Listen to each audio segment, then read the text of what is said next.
एकादशी ने कहा वो जो आधी रात को भोजन करने वाले हो और जो एक बार भोजन करे उसको भी आधा फल प्राप्त हो। जो मनुष्य भक्ति पूर्वक मेरे व्रत को करे वह निश्चय आपके लोक को प्राप्त होवे। जो कोई मेरे व्रत में एक बार भी भोजन न करे उसको धर्म धन और मुक्ति प्राप्त हो। भगवान कहने लगे, है कल्याणी, ऐसा ही होगा। मेरे और तेरे भक्त एक ही होंगे।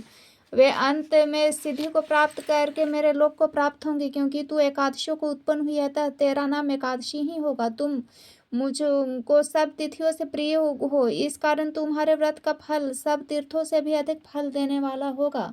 ऐसा कहकर भगवान उत्तम वचनों को सुनकर अत्यंत प्रसन्न हुए। भगवान कृष्ण कहते हैं, हे दुष्टिन, सब तीर्थों दोनों व्रतों के फलों से एकादशी व्रत का फल सर्वश्रेष्ठ है। एकादशी व्रत करने वालों को मैं मोक्ष पद देता हूँ, उसके शत्रुओं का नाश एवं समस्त विघ्नों का नाश करता हूँ। यह मैंने तुमको एकादशी की उत्पत्ति का सब वृतांत बतलाया। एकादशी पापों को नष्ट करने वाले तथा सिद्धि को देने वाले उत्तम पुरुषों को दोनों पक्षों के एकादशी को समान ही मानना चाहिए, कोई भेदभाव नहीं समझना चाहिए। जो मनुष्य इस एकादशी के महात्म को पढ़ता अथवा सुनता है उसको अश्वमेघ यज्ञ का फल प्राप्त होता है और वह करोड़ों वर्ष तक विष्णु लोक में वास करता है, वहां भी उसका पूजन होता है। जो मनुष्य एकादशी महात्म के चौथे भाग को पढ़ता है उसके भी अनेक पाप नष्ट हो जाते हैं।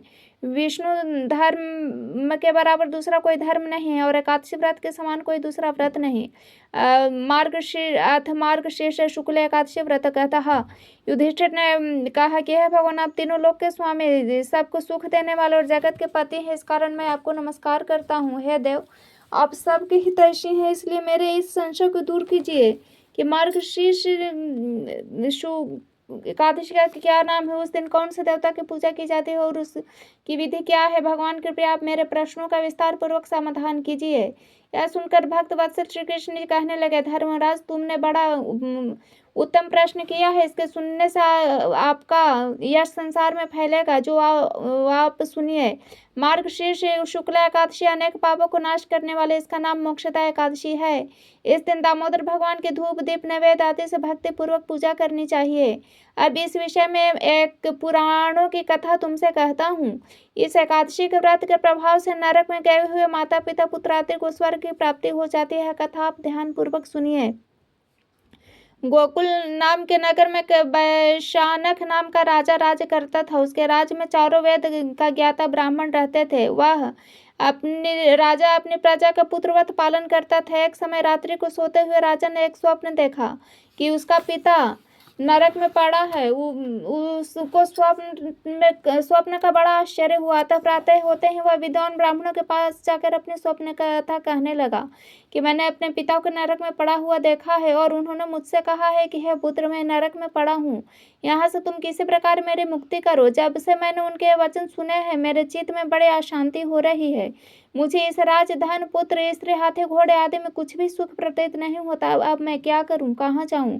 इस दुख के कारण मेरा सारा शरीर जल रहा है। अब आप कृपा करके कोई तप दान व्रत आदि ऐसा बताओ जिससे मेरे पिता की मुक्ति हो जाए। उस पुत्र का जीवन व्यर्थ है जो अपने माता पिता का उद्धार न कर सके।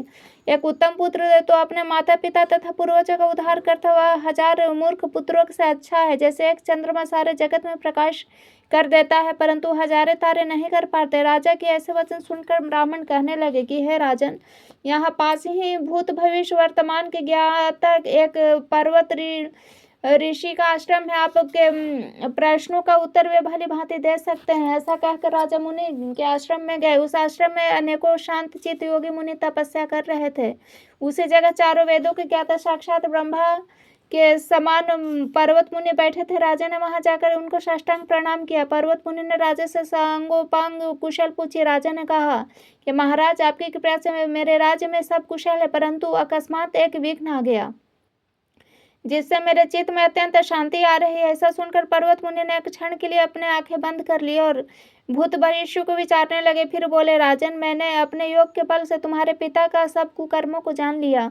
उन्होंने पूर्व जन्म में कामातुर होकर सौत के कहने पर स्त्री को ऋतु दान मांगने पर भी नहीं दिया। उसी पाप कर्म के फल से तुम्हारे पिता को नरक में जाना पड़ा। राजा बोला, है महात्मन, मेरे पिता के उद्धार के निमित्त कोई उपाय हो तो बताइए। पर्वत मुनि बोले, राजन, मार्गशीर्ष शुक्ला एकादशी को उपवास करें। उस उपवास के पुण्य को अपने पिता को संकल्प कर दे। उस एकादशी के पुण्य के प्रभाव से अवश्य आपके पिता की मुक्ति होगी। मुनि के वचन को सुनकर राजा अपने महल में आया और कुटुंब सहित इस मोक्षदा एकादशी का व्रत किया। उस उपवास के प्रभाव से राजा अपने पिता पुण्य को राजा ने अपने पिता को अर्पण कर दिया। उस पुण्य के प्रभाव से राजा के पिता को मुक्ति मिल गई और स्वर्ग में जाते हुए अपने पुत्र से कहने लगा कि हे पुत्र, तेरा कल्याण हो। यह कहकर वह स्वर्ग चले गए। मार्गशीर्ष मास के शुक्ल पक्ष की इस मोक्षा एकादशी का जो व्रत करते हैं उसके समस्त पाप नष्ट हो जाते हैं और अंत में स्वर्ग लोक जाते हैं। इस व्रत से बढ़कर मोक्ष देने वाला और कोई व्रत नहीं है। इस कथा को पढ़ने या सुनने से वाजपेय यज्ञ का फल मिलता है। यह व्रत मोक्ष देने वाला चिंतामणि के समान सब कामनाएं पूरी करने वाला है। युधिष्ठिर ने प्रश्न किया है, जनार्दन, पौष कृष्ण एकादशी का क्या नाम है और उस दिन कौन से देवता की पूजा की जाती है? भगवान कहने लगे, धर्मराज, मैं तुम्हारे स्नेह के कारण तुमसे कहता हूँ, एकादशी व्रत के अतिरिक्त मैं अधिक से अधिक दक्षिणा पाने वाले यज्ञ से भी प्रसन्न नहीं हूँ। अतः इसे अत्यंत भक्ति और श्रद्धा से युक्त होकर करे। हे राजन, द्वादशी युक्त पौष कृष्ण एकादशी का महत्व तुम एकाग्र मन से सुनो। इस एकादशी का नाम सफला एकादशी है। इस एकादशी के देवता भी नारायण है। पूर्वोक्त विधिवत से इस व्रत को करना चाहिए। श्री नारायण की पूजा करनी चाहिए। जिस प्रकार नागों में शेषनाग, पक्षियों में गरुड़, सब ग्रहों में चंद्रमा, यज्ञों में अश्वमेघ, देवताओं में भगवान विष्णु श्रेष्ठ, उसी तरह सब व्रतों में एकादशी व्रत श्रेष्ठ है। जो मनुष्य सदैव एकादशी का व्रत करते हैं मुझको परम प्रिय है। अब इस व्रत की विधि कहते हैं। मेरे पूजा के हेतु ऋतु के अनुकूल नारियल, नींबू, अनार, सुपारी आदि मेरे को अर्पण कर धूप, दीप, नैवेद्य आदि 16 चीजों से मेरी पूजा करे। रात्रि को जागरण करे। इस एकादशी के व्रत के समान यज्ञ, तीर्थ, दान, तपस्या और कोई दूसरा व्रत नहीं है। 5000 वर्ष तप करने से जो फल मिलता है उससे भी अधिक सफल एकादशी का व्रत करने से फल मिलता है। आप इस एकादशी की कथा सुनिए। चंपावती नगरी में एक महिष्मान नाम का राजा राज करता था। उसके 4 पुत्र थे। उन सब में लुम्बक नामक बड़ा पुत्र महापापी था। वह पापी सदा पर स्त्री तथा वेश्यागमन और दूसरे बुरे कर्मों में अपने पिता का धन नष्ट किया करता था। सदैव ही देवता, ब्राह्मण और वैष्णव की निंदा किया करता था। जब राजा को अपने बड़े पुत्र के ऐसे कुकर्म को ज्ञान हुआ तो उसको अपने राज्य से निकाल दिया। तब वह विचार करने लगा कि अब मैं किधर जाऊं, क्या करूं। अंत में उसने चोरी का कर्म करने का निश्चय किया। वह दिन को वन में रहता, रात्रि को अपने पिता की नगरी में चोरी करता था। प्रजा तंग आकर उसे मारने का कुकर्म भी प्रजा को तंग करने उसको मारने का कुकर्म भी करता था। कुछ समय पश्चात सारी नगरी भयभीत हो गई। वह वन में रहकर पशु आदि को मारकर खा जाता। जनता के लोग और राज्य कर्मचारी उसको इस कुकर्म के कारण पकड़कर भी राजा के डर के मारे उसे छोड़ देते। उसी वन में एक अत्यंत प्राचीन समय का पीपल का वृक्ष था। लोग उसकी भगवान के समान पूजा करते थे। उसी वृक्ष के नीचे वह महापापी लुम्बक रहा करता था। इस वन को लोग देवताओं का क्रीड़ा स्थल मानते थे। कुछ पश्चात पौष कृष्ण पक्ष की दशमी के दिन वह वस्त्रहीन होने के कारण शीत के मारे मूर्छित हो गया। शीत के कारण वह सारी रात्रि सो न सका और उसके हाथ पैर अकड़ गए। वह रात्रि उसने बड़ी कठिनाई से भी व्यतीत कर सूर्योदय होने पर भी उसका मूर्छा नहीं गई। दूसरे दिन एकादशी को मध्याह्न के समय सूर्य की गर्मी से उसकी मूर्छा दूर हो गई तो वह होश में आकर गिरता पड़ता वन में भोजन की खोज में गया, परंतु व्यथा के कारण चीयों को मारने में असमर्थ था। अतः वृक्ष से गिरे हुए फल को बीन बीन कर वृक्ष के नीचे आए। उस समय तक सूर्य भगवान अस्त हो गए थे। अतः उसने उन फलों को पीपल के वृक्ष के नीचे लाकर रख दिया और रोकर कहने लगा कि भगवान, यह सब फल फूल आपके ही अर्पण है। आप इनसे तृप्त हुई। इस रात्रि को उसने दुख के मारे नींद भी न आई। उसका उपवास तथा जागरण से भगवान अत्यंत प्रसन्न हुए और उसके सब पाप नष्ट हो गए। दूसरे दिन प्रातः समय वह सुंदर घोड़ा अति सुंदर घोड़ा अनेक सुंदर वस्तुओं से सजा हुआ उसके सामने आकर खड़ा हो गया और इसी समय आकाशवाणी हुई कि हे राजपुत्र, श्री नारायण की कृपा से तेरे सब पाप नष्ट हो गए हैं। अब तू अपने पिता के पास जाकर राज्य प्राप्त कर। ऐसी आकाशवाणी सुनकर वह बड़ा प्रसन्न हुआ और दिव्य वस्त्र धारण करके भगवान आपकी जय हो ऐसा कहकर अपने पिता के पास गया। उसके पिता ने बड़ी प्रसन्नता से उसको अपने राज्य का भार सौंपकर वन का रास्ता लिया। अब लुम्पक शासन सारे राज्य करने लगा। उसके स्त्री पुत्र आदि सारा कुटुंब भी नारायण का परम भक्त हो गया तथा वृद्ध होने पर भी वह अपने पुत्र को राज्य का कार्य सौंप कर तपस्या के लिए वन में चला गया और अंत समय में वैकुंठ को प्राप्त हुआ। अतः जो मनुष्य भक्ति पूर्वक सफला एकादशी का व्रत करते हैं उसको अंत में मुक्ति मिलती है। जो मनुष्य सफला एकादशी का व्रत नहीं करते हुए पूंछ और सिंह से रहित पशु के समान है। इस सफला एकादशी के महात्म पढ़ने अथवा श्रवण करने से अश्वमेध यज्ञ का फल प्राप्त होता है। युधिष्ठिर ने पूछा, है भगवान, आपने सफला एकादशी का महात्म विधिवत बता के बड़ी कृपा की। आप कृपा करके यह बताइए कि पौष शुक्ला एकादशी का क्या नाम है, उसकी विधि क्या है और कौन से देवता की पूजा की जाती है। इसका वार्ता सुनकर फिर कृष्ण बोले, राजन, इस एकादशी का नाम पुत्रदा एकादशी है। इसमें भी नारायण भगवान की ही पूजा की जाती है। इस चर और अचर संसार में पुत्रदा एकादशी के व्रत के समान और कोई व्रत नहीं है। इसके पुण्य से मनुष्य तपस्वी, विद्वान और लक्ष्मीवान होता है। इसकी मैं एक कथा कहता हूँ, सो तुम ध्यान पूर्वक सुनो। भद्रावती नामक नगरी में सुमकेतुमान नाम का एक राजा राज्य करता था। उसके कोई पुत्र न थे। उसी की स्त्री का नाम शैब्या था और निपुत्री होने के कारण सदैव चिंतित रहती थी। राजा के पितर भी रो रो कर पिंड लिया करते थे और सोचा करते थे कि इसके बाद हमें कौन पिंड देगा। राजा को अपुत्र होने के कारण भाई बंधु, धन, हाथी, घोड़े, राज, मंत्री सबसे किसी भी चीज से संतुष्ट न था। इस कारण एकमात्र पुत्र न होना था। वह सदैव यही विचार करता था कि मेरे मरने के बाद मुझको कौन पिंड देगा। बिना पुत्र के पितरों और देवताओं का ऋण मैं कैसे चुका सकूंगा। जिस घर में पुत्र न हो उसमें सदैव ही अंधेरा रहता है। इसलिए मुझे पुत्र की उत्पत्ति के लिए प्रयत्न करना चाहिए। जिस मनुष्य ने पुत्र का मुख देखा हुआ धन्य है, उसको इस लोक में यश, परलोक में शांति मिलती है, अर्थात उसके दोनों लोग सुधर जाते हैं। पूर्व जन्म की कर्म से इस जन्म में पुत्र, धन आदि प्राप्त न होते हैं। राजा इस प्रकार रात दिन चिंता में लगा रहता है। एक समय राजा ने अपने शरीर को त्याग देने का विचार किया, परंतु आत्मघात को महान पाप समझकर उसने ऐसा नहीं किया। एक दिन राजा ऐसा ही विचार करता हुआ अपने घोड़े पर चढ़कर वन को चला। पक्षियों को, वृक्षों को देखने लगा। उसने देखा कि वन में मृग, व्याघ्र, सुअर, सिंह, बंदर, सर्प आदि सब भ्रमण कर रहे हैं। हाथी अपने बच्चों और हथनियों के बीच घूम रहा है। इस वन में कहीं तो गीदड़ अपने कर्कश आवाज में बोल रहे हैं, कहीं उल्लू ध्वनि कर रहे हैं। वन के दृश्यों को देखकर राजा सोच विचार में लग गया। इसी प्रकार उसको 2 पहर बीत गए। वह सोचने लगा कि मैंने कहीं यज्ञ किया, ब्राह्मणों को यज्ञ किए, ब्राह्मणों को सुंदर भोजन से तृप्त किया, फिर भी मुझे दुख क्यों कर प्राप्त हुआ। राजा प्यास के मारे अत्यंत दुखी हो गया और पानी की तलाश में इधर उधर फिरने लगा। थोड़ी दूर राजा ने एक सरोवर देखा। उस सरोवर में कमल खिल रहे थे। तब सारस, हंस, मगरमच्छ आदि विहार कर रहे थे। उस सरोवर के चारों तरफ मुनियों का आश्रम बने हुए थे। उस समय राजा के दाहिने अंग फड़कने लगे। राजा शुभ शकुन समझकर घोड़े से उतरकर मुनियों को दंडवत करके उनके सामने बैठ गए। राजा को देखकर मुनियों ने कहा, हे राजन, हम तुमसे अत्यंत प्रसन्न हैं। तुम इस जगह पर कैसे आए, सो कहो। राजा ने उनसे पूछा कि महाराज, आप कौन है और किस लिए यहाँ आए हैं, सो कहिए। मुनि कहने लगे, हे राजन, आज संतान देने वाले पुत्रदा एकादशी है। हम लोग विश्वदेव हैं और इस सरोवर पर स्नान करने के लिए आए हैं। इसे राजा कहने लगा, महाराज, मेरे भी कोई संतान नहीं है। यदि आप मुझ पर प्रसन्न हो तो पुत्र का वरदान दीजिए। मुनि बोले, राजन, आज पुत्रदा एकादशी है। आप अवश्य ही इस व्रत करें। भगवान की कृपा से अवश्य ही आपके पुत्र होंगे। मुनि के वचन अनुसार राजा ने उस दिन एकादशी का व्रत किया। द्वादशी को उन्होंने पारण किया। इसके पश्चात मुनियों का प्रणाम करके राजा अपने महल में वापस आ गए। कुछ दिन के बाद रानी ने गर्भ धारण किया। 9 महीने के पश्चात उसके एक पुत्र हुआ। वही राजकुमार अंत में अत्यंत शूरवीर, धनवान, यशस्वी प्रजापालक हुआ। श्री कृष्ण भगवान बोले कि राजन, पुत्र प्राप्ति के लिए पुत्रदा एकादशी का व्रत करना चाहिए। जो मनुष्य इस महात्म को पढ़ता है अथवा सुनता है उसको अंत में स्वर्ग की प्राप्ति होती है। एक समय दालम्भ ऋषि ने पुलस्त ऋषि से पूछा कि आप महाराज, मर्त्य लोक के मनुष्य ब्रह्मत्यारी महान पाप करते हैं, पराये धन की चोरी करते हैं, दूसरे की उन्नति को देखकर ईर्ष्या करते हैं, साथ ही अनेक प्रकार के व्यसन में फंसे रहते, फिर भी उनको नरक प्राप्त नहीं होता।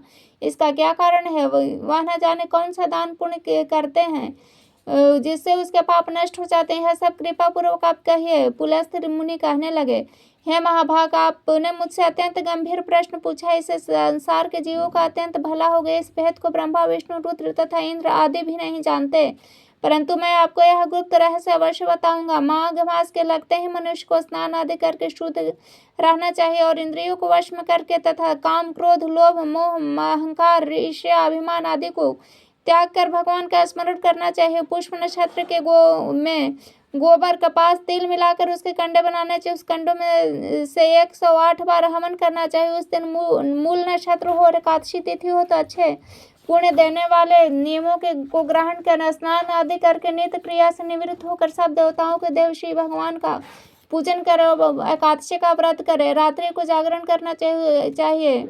उसके दूसरे दिन धूप, दीप, नैवेद्य आदि से भगवान का पूजन कर खिचड़ी का भोग लगावे। कृष्ण भगवान का पूजन करे, पेठा, नारियल, सीताफल या सुपारी सहित अर्घ देना चाहिए। फिर उनकी स्तुति करनी चाहिए कि हे भगवान, आप दीनों को शरण देने वाले, ये संसार सागर में फंसे हुए को उद्धार करने वाले, हे पुंडरीकाक्ष, हे कमल नेत्रधारी, हे विश्व भगवान, हे जग गुरु, आप लक्ष्मी के सहित एक तुक से हव्य को ग्रहण कर इसके पश्चात जल से भरा हुआ कुंभ घड़ा ब्राह्मण को दान दे तथा ब्राह्मण को श्याम गौ और तिल पात्र देना भी उत्तम है। तिल स्नान और भोजन दोनों ही करना श्रेष्ठ है। इस प्रकार जो मनुष्य जितने तिलों का दान करता है उतने ही 1000 वर्ष स्वर्ग में वास करता है।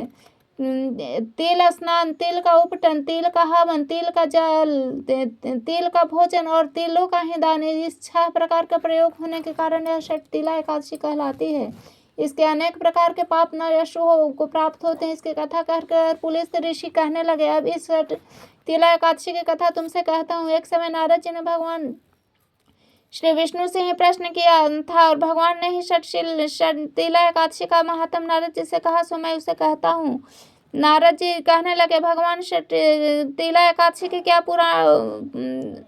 पुण्य होता है, इसकी क्या कथा है, मुझसे कहिए। भगवान कहने लगे, हैं नारद, तुमसे आंखों देखी सत्य कहता हूँ, ध्यान पूर्वक सुनो। प्राचीन काल में मर्त्यलोक में एक ब्राह्मणी रहती थी। वह सदैव व्रत किया करती थी। एक समय वह 1 मास व्रत कर रही थी।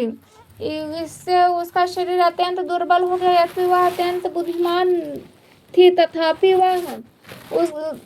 तथापि उसने कभी देवताओं या ब्राह्मणों के निमित्त अन्न या धन का दान नहीं किया था। इससे मैंने सोचा कि मैं ब्राह्मणी के व्रत आदि से अपना शरीर शुद्ध कर लिया, अब इसे विष्णु लोक को मिल जाएगा, परंतु इसने कभी अन्न दान नहीं किया। इससे इसकी तृप्ति होना कठिन है। ऐसा सोचकर मैं एक भिखारी बनकर मृत्युलोक में उस ब्राह्मणी के पास गया, उससे भिक्षा मांगी। वह ब्राह्मणी बोली, महाराज, आप यहाँ किस लिए आए हैं? मैंने कहा, मुझे भिक्षा चाहिए।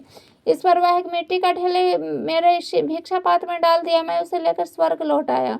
कुछ समय पश्चात वो ब्राह्मणी भी शरीर त्याग कर स्वर्ग में आई। उस ब्राह्मणी को मिट्टी का दान करने से स्वर्ग में सुंदर महल मिला, परंतु उसने घर को अनादि सभी सामग्री से शून्य पाया। घबरा कर मेरे पास है, वो कहने लगी, अगर भगवान, मैंने अनेकों व्रत आदि से आपकी पूजा की, परंतु फिर भी मेरा घर अनादि सब वस्तुएं से शून्य है। इसका क्या कारण है? मैंने कहा, पहले तुम अपने घर जाओ, देव स्त्रियां तुम्हें देखने के लिए आवेंगी।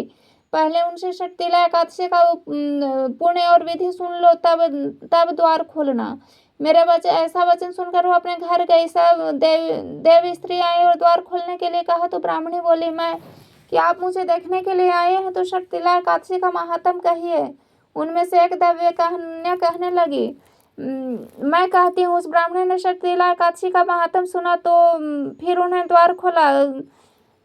देवांगनाओं ने देखा कि न तो वह गांधर्वी है, न असुरी, न वरन पहले जैसी ही है। उस ब्राह्मणी ने भी उनके कथा अनुसार षटतिला एकादशी व्रत किया। इसके प्रभाव से वह सुंदर और रूपवती हो गई तथा उसका घर अन्न आदि समस्त सामग्रियों से युक्त हो गया। अतः मनुष्य को मूर्खता त्याग षटतिला एकादशी का व्रत और लोभ न करके तिलादि का दान करना चाहिए। इससे दुर्भाग्य, दरिद्रता का नाश होता है तथा उसको मोक्ष भी प्राप्त होती है।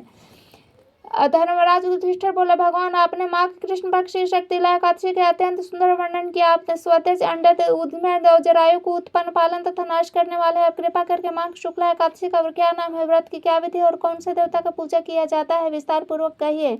आपकी जय हो, जय हो। कृष्ण कहने लगे, है राजन, इस एकादशी का नाम जय एकादशी है। इसके व्रत करने से मनुष्य ब्रह्मादि पापों से छूट जाकर मोक्ष प्राप्त होता है, तथा इस प्रभाव से योनि भूत पिशाच आदि से मुक्त हो जाते हैं। इस व्रत को विधि पूर्वक करना चाहिए। अब मैं तुमसे पद्म पुराण की यह कथा कहता हूँ। देवराज इंद्र स्वर्ग में राज करते थे, अन्य सब देवगण सुखपूर्वक स्वर्ग में रहते थे। एक समय इंद्र अपनी इच्छानुसार नंद भवन में अप्सराओं के साथ क्रीड़ा कर रहे थे। गंधर्व गान कर रहे थे। उन गंधर्वों में प्रसिद्ध पुष्पवंत तथा उसकी कन्या सुपुष्पवंती चित्रसेन तथा उसकी स्त्री मलिन भी था। मलिन का पुत्र पुष्यमान और उसका पुत्र माल्यवान भी उपस्थित है। पुष्पवंती गंधर्व कन्या माल्यवान को देख उस पर मोहित हो गई। माल्यवान पर काम बाण चलाने लगी। उसने अपने रूप लावण्य भाव से माल्यवान को वश में कर लिया। है राजन, वह पुष्पवती अत्यंत सुंदर थे। अब वह इंद्र को प्रसन्न करने के लिए गान करने लगे, परंतु परस्पर मोहित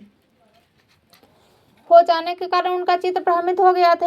इससे ठीक न गाने तथा ताल स्वर ठीक न होने से इंद्र के उनके प्रेम को समझ गए। उसने इसमें अपना अपमान समझकर उसको शाप दे दिया कि मूर्खो, तुमने मेरे आज्ञा का उल्लंघन किया। तुम दोनों को धिक्कार है। अब तुम दोनों स्त्री पुरुष रूप में मर्त्यलोक में जाकर पिशाच रूप धारण करो, कर्म का फल भोगो। इंद्र का ऐसा शाप सुनकर अत्यंत दुखी हो रही हिमालय पर पर्वत दुख पूर्वक अपना जीवन व्यतीत करने लगे। उन्हें गंध रस तथा स्पर्श आदि कुछ भी ज्ञान नहीं था। उस जगह उनको महान दुख मिल रहे थे। रात दिन में एक क्षण के लिए भी निद्रा नहीं आती थी। हर जगह अत्यंत शीत था। इससे उनके रोमांच खड़े रहते थे। दांत मारे शीत के बजते रहते थे। एक दिन पिशाच ने अपने स्त्री से कहा कि पिछले जन्म में हमने ऐसे कौन से पाप किए थे जिससे हमको यह दुखदायी पिशाच योनि प्राप्त हुई। इस पिशाच योनि से तो नरक के दुख ही सहन उत्तम है। इस प्रकार विचार करते हुए अपने दिन व्यतीत कर रहे थे। दैवयोग से एक दिन माघ मास में शुक्ल पक्ष की जय एकादशी आई। उस दिन उन्होंने कुछ भी भोजन नहीं किया और न कोई पाप कर्म ही किए, केवल फल फूल खाकर ही दिन व्यतीत किया। और सायं समय महान दुख से पीपल वृक्ष के नीचे ही बैठ गए। उस समय सूर्य भगवान अस्त रहे थे। उस रात को अत्यंत ठंड थी, इस कारण दोनों शीत के मारे अति दुखित होकर मृतक समान आपस में चिमटे हुए पड़े रहे। उस रात्रि को उनको निद्रा भी नहीं आई। अब जया एकादशी के उपवास से और रात्रि के जागरण से तो उनको फल प्राप्त हो, उसे सुनो। हे राजन, जया एकादशी के उपवास से दूसरे दिन प्रभात होते उनका पिशाच होने से छूट गया। अत्यंत सुंदर गंधर्व और अप्सरा की देह धारण कर सुंदर वस्त्र आभूषण से अलंकृत होकर उन्हें स्वर्ग लोक को प्रस्थान किया। उस समय आकाश में देवता तथा गंधर्व उनकी स्तुति कर रहे थे, पुष्प वर्षा करने लगे। स्वर्ग लोक में जाकर इन दोनों ने देवराज इंद्र को प्रणाम किया तथा इनको अपने प्रथम रूप में देखकर अत्यंत आश्चर्य हुआ। उन्होंने पूछने लगा कि तुमने अपने पिशाच होने से किसी प्रकार छुटकारा पाया, सो सब बताओ। इस प्रकार मल्यवान बोले, देवेंद्र, भगवान विष्णु की कृपा और जय एकादशी के व्रत से प्रभाव से हमारे पिशाच देह छूटी। तथा इंद्र बोले कि मल्यवान, भगवान की कृपा और एकादशी के व्रत करने से न केवल तुम्हारी पिशाच होनी छूट गई, वरन हम लोगों को के भी लिए भी वंदनीय होगी, क्योंकि विष्णु भगवान के वंदनीय होगी, क्योंकि विष्णु और शिव के भक्त हम लोगों के लिए वंदनीय है। था आप धन्य हैं, आप पुष्पवंती के साथ जाकर विहार करो। श्री कृष्ण कहने लगे, राजा युधिष्ठिर, इस जय एकादशी के व्रत से बुरी योनि छूट जाती है। जिस समय मनुष्य इस एकादशी का व्रत किया उसने मानो सब यज्ञ जप तप आदि कर लिए। जो मनुष्य जय एकादशी का व्रत करते हैं वो अवश्य 1000 वर्ष तक स्वर्ग में वास करते हैं।